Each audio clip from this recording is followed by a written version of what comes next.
We have this superstitious belief that whatever you do on the first day of the year, let's say if you were crying on the 1st of January, then you will cry for the rest of the year. If you make a mistake, then you can make better mistakes.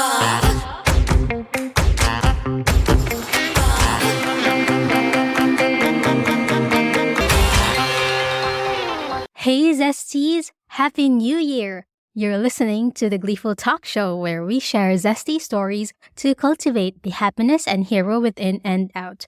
On the show, we talk about personal experiences, relationships, pop culture, and society impacts. And we do have our occasional TV reviews as well. So if these are some of the topics that you're interested in, then keep on listening. So because we just entered the new year, I thought it's quite timely that we talk about New Year's resolutions. Actually, Zesties, after the new year has come to pass, like the 1st of January, I was quite relieved that it was kind of over. The holidays is kind of over because, quite honestly, the past holiday season wasn't the best that I have. I don't know, maybe because of the life circumstances that I experienced lately. So it wasn't the best. And also I've got COVID. So I was quite relieved that we're back to normal where I have that structure in my life that I go to work, etc. I know it's quite boring. Then, why don't I like holidays? But every holiday doesn't need to be the best holiday. I think as a society, we are too engrossed in making everything the best experience. And life isn't like that, I feel. So how about you? What do you think about that? Anyway, Zesties, because it's New Year, it has been a tradition to a lot of people to do New Year's resolutions. And mind you, Zesties, I don't do New Year's resolutions anymore. Personally, I just feel it's kind of useless, but that's just me, okay? I'm not digging on anyone who does New Year's resolution. Well, good on you if you are able to do that and able to really sustain that motivation during the year. But I just feel that for me, it just doesn't work. And self-improvement goals and resolutions for me can be done every month or even every day, and not only on 1st of the year. And something like daily intentions. So that's what I've always been striving for. Because, back in the day, I always do New Year's resolution. This was when I was teenagers, right? So, and then it didn't really felt that gratifying in the end. And sometimes I forgot that, this was what I was actually planning on at the start of the year. But the end of the year, plans changed. And motivations changed. So that's what I felt. But anyway, before we delve into that deeper, out of curiosity, and I'm sure that you have been as well, I was wondering where the tradition of New Year's resolution started. Was this just a marketing ploy? Was it just a gimmick? Like the Christmas season or the Christmas season where it's red and white and everything like that. It's actually a marketing ploy, I think, back in the day, and it just become a tradition. That's why all of us, even though for countries that don't have snow, still associate Christmas to snow, right? I don't know if it's just me. Anyway, I thought, where did the New Year's resolution started? So historically, the first recorded people who set New Year pledges, which became later known as resolutions, were the ancient Babylonians, some 4,000 years ago. Can you imagine that? The Babylonians were also the first civilization to hold recorded celebrations in honor of the New Year. Their New Year didn't actually start in January, but in mid-March when the crops were being planted.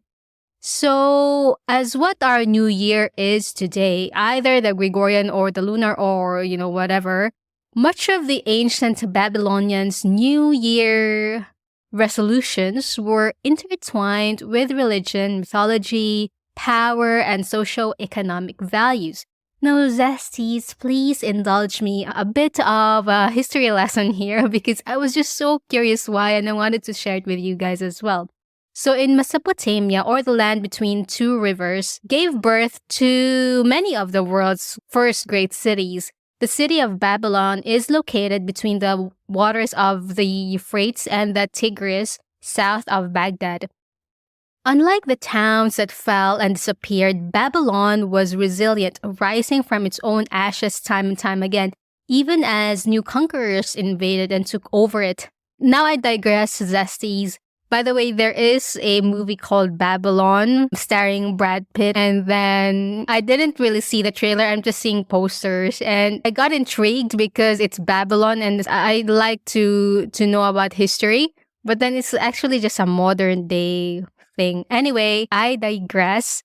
So going back to what I've mentioned, the books of the Old Testament recount the exile of the Jews to Babylon following the sack of Jerusalem.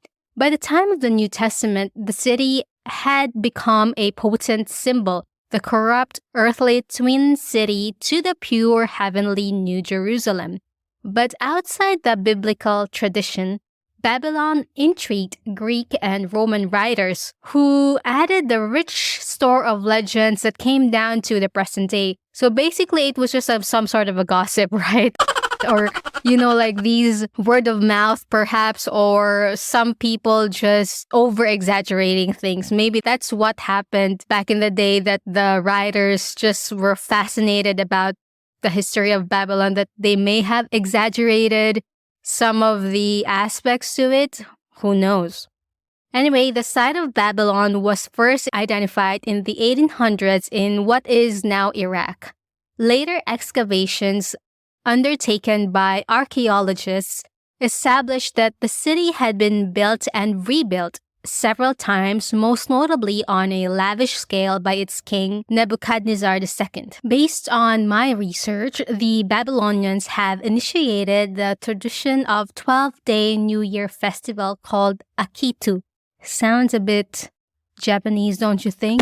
Anyway, statues of deities were paraded through the city streets and rites were enacted to symbolize victory over the forces of chaos. Now, this is interesting because whilst the modern day New Year is celebrated with fireworks and booze, I do remember a lot of our religious festivals back in the Philippines that were preceded with parades and statues of saints on the streets, which we called procession. So I have a feeling that it kind of also sprung from that type of practice, but I'm just speculating. And I'm also not a historian after all.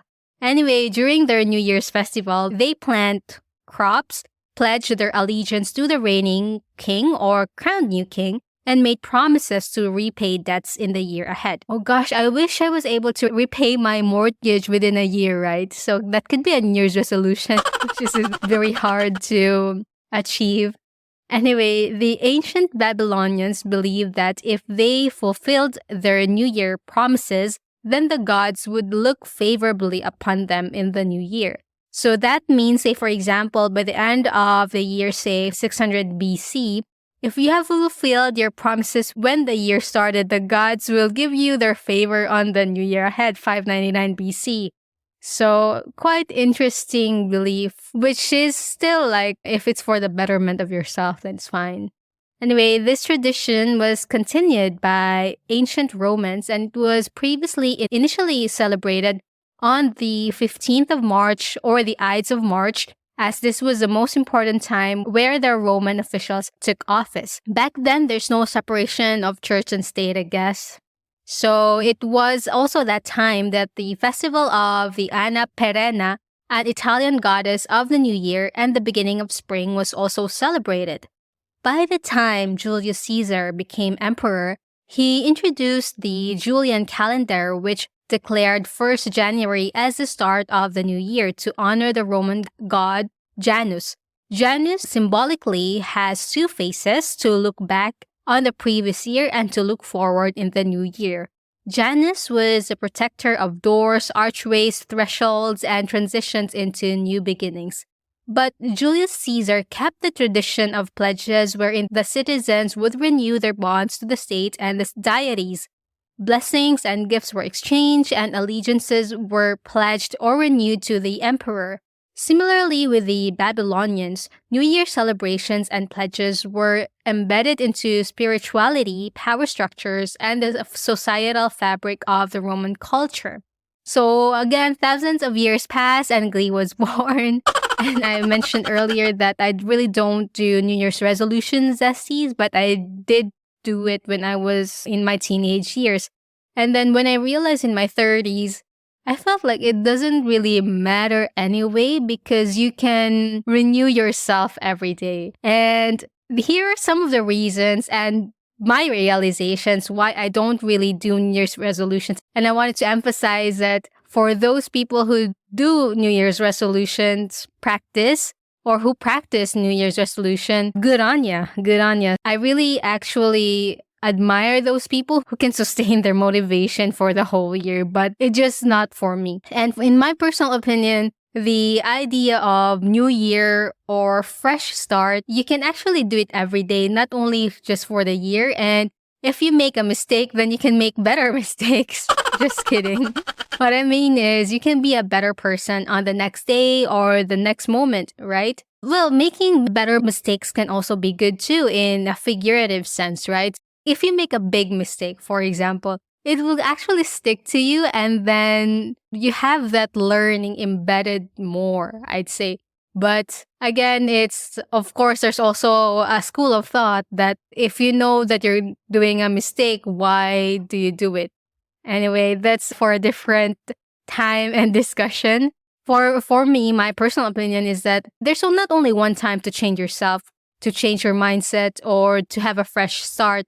And to me, waiting for the new year to do that fresh start is a bit too long, like 365 days or something. Or maybe I'm just too impatient or just not as motivated as some people.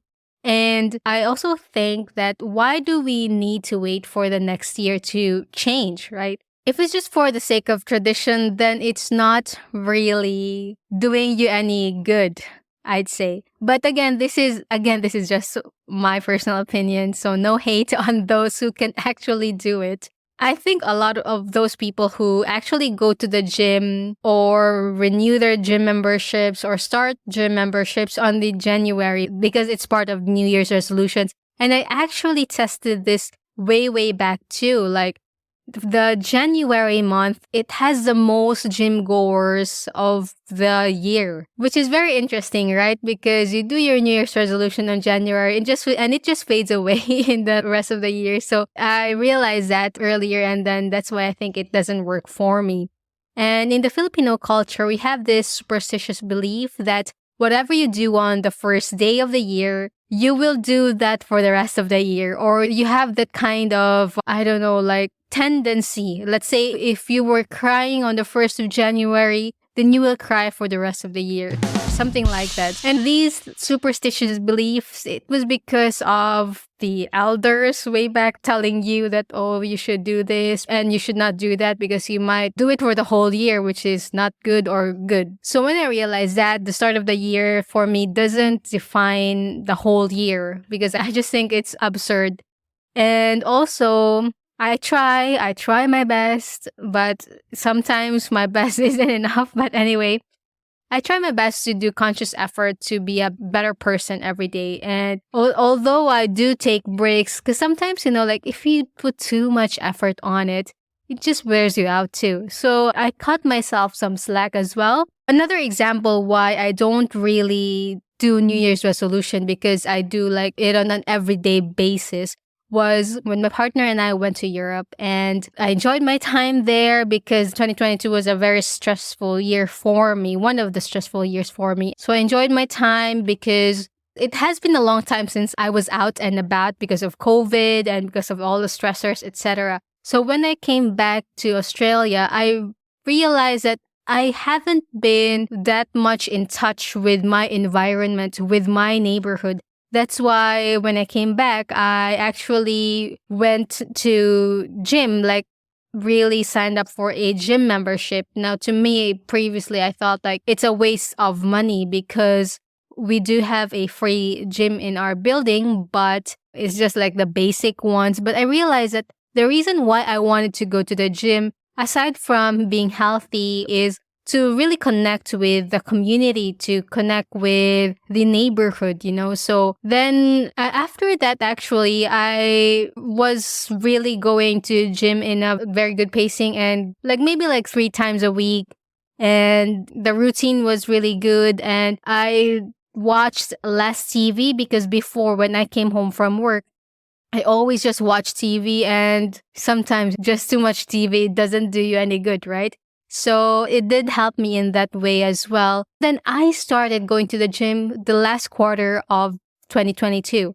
And it was good. It wasn't part of what I wanted to do in the first of 2022, but look where it got me. So that's why I think it's more important for me to just do it as I go, have a fresh start as I go. And another realization was that for me, sometimes you're just not ready to change by the 1st of January, you need to be emotionally, physically, psychologically ready to have that change, especially if you want big changes. And it just sometimes the timing isn't right. By the 1st of January or by the first week of January, I will sleep lesser, or sorry, I will sleep earlier. I have been sleeping very less. Anyway, I will sleep earlier. But you were up all night yesterday because you were welcoming the new year. So to me, sometimes the timing of the new year is not in tune with my rhythm of wanting to change. And that's the most important thing for me, myself being physically, mentally, psychologically, emotionally ready for the change that I wanted to see on myself. And another realization is I feel that some resolutions are there just for the wrong reasons. If it's just a tradition, then it's kind of a fleeting feeling that you want to change. That's why you don't maintain that motivation for the rest of the year. And yeah, you're just not gonna stick it out. And that's what I felt back in the days. And then another realization is goal setting without giving enough thought to your goal setting or goal planning. So this is for some people. I feel that, for example, when we set New Year's resolutions, it's either we set it up right then and there or we set it up a month before. And again, my argument with that is that if you want to change, just don't wait for the new year, right? You can just change tomorrow if you're really excited about that change. And if you really want to change for the new year, then why not lay out your plans before the new year starts so that you have ample time to prepare yourself for the change that you needed. Maybe that would work for you, but again, that's just not for me because too much planning sometimes ruins it for me. Sometimes, most of the time, actually, I like to wing it. And I know that my co-host Ray from the Nerdy Fans podcast would really attest to this, that I'm such a winger, I'd say. I just like to wing it. But again, the winging it depends on the situation, right, Zesty? So if you're going to an important meeting or an important job interview, let's say, then you don't wing it, okay? There are some things that you can wing it and some things that you need to have extensive preparation for, and we need to determine the difference. So for those people like me, don't feel bad that you are not in the bandwagon of making New Year's resolution or formulating your New Year's resolution, because I think it's not for everyone. And I know a lot of people also don't practice it anyway. And if you don't have a New Year's resolution but still want to instill those positive changes on yourself, then perhaps instead of making a pledge or a resolution, make it a theme for the year. A theme is a word or a phrase that's intentionally set to guide you throughout the year ahead. You can set it in an area of your life where you want to develop and grow. And for example, it was around 2021 when I started my podcast. I just said that I wanted to start something new. And then because I was participating in other podcasts of some of my friends, I got inspired by them. So shout out Banana Q podcast. And so that's why in the first month of 2021, I started this show. And then when we are setting themes, I think it's really best to take into account the goals that we'd like to achieve during the year so that the theme can help us achieve our goals. Something like you would like to start a work-life balance in 2023 or more work-life balance in 2023. In having that theme, you do have wiggle room in a sense that you are not restrained to having a pledge of what exactly you wanted to do, like unlike oh, I want to go to the gym, etc. So you have much more flexibility and wiggle room, and you don't feel too much pressure because it's not as specific as just mainly going to the gym or just mainly going out by 5 p.m. out of the office, So that's why it's a theme, right? It's like an overall vibe. It doesn't need to be exactly or as specific as you can. Although I know there are another school of thoughts there that you need to be specific on your goals. But in this context, you want to be more broad, I'd say. So a bit broader so that you are able to sustain and not feel too much pressure, basically. I mean, that's how I want to put it because that applies for me as well. The benefit of having a theme is that it provides us a vision statement. And as I mentioned earlier, it's flexible. It provides us flexibility. It provides us a guide and will still also keep us on track when things don't go as planned and doesn't constrict you, but instead setting you up for bigger goals because you're not as, constrained in that box of the New Year resolution that you wanted to do. And again, another reminder is that we can do this any day of the year, right? Every day is a chance or an opportunity to be better. So how about you, Zesties? Do you practice formulating New Year's resolutions or not? If you're unlike me who have New Year's resolution and you'd like to share it to the show, please record a voice memo under 1 minute and email it to gleefultalkshow@gmail.com and you might hear your voice on the next few episodes. Or alternatively, you can share it on our comment section on our Instagram. And I hope you had a wonderful start of the year, Zesties. And if not, we still have 360 days to enjoy the full 2023 and the rest of our lifetime, right? So don't feel bad if your start of the year wasn't that great. There's always time. There's always next time. And every day is a new day. So no worries on that. Thank you for listening for today's episode. If you enjoyed this episode, please go follow, subscribe, rate the podcast, and share it to your friends. It will definitely help the show grow.